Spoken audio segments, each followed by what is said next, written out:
மாவட்டத்தில் மூதாட்டி ஒருவர் 15,000 ரூபாய் பழைய நோட்டுகளுடன் தவித்து வருகிறார். லாரி ஓட்டுநரான தனது மகன் இறந்துவிட்ட நிலையில் இவ்வளவு காலமாக அவரது பையில் 15,000 ரூபாய் பணம் இருந்தது தெரியாததை நினைத்து வேதனை அடைந்ததாக கூறியுள்ளார். பணத்தை மாற்றிக் கொடுக்க மாவட்ட ஆட்சியரிடம் மனு அளித்த போதும் பலனளிக்கவில்லை என கவலை தெரிவித்துள்ளார்.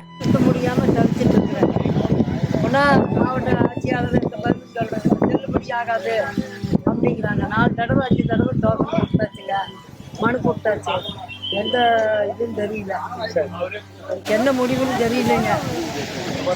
என்ன அதாவது செலுத்த முடியாம இருக்குங்க. மனு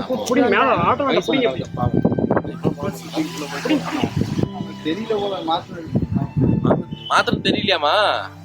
மாறணும் வச்சுட்டு பார்த்து பையனை வச்சுட்டாங்க. 2 நிமிஷம் போடுங்க. இறந்துட்டாருங்க. கர்நாடகாவில் லாரி ஓட்டு போனவன் அப்படியே இறந்துட்டாங்க.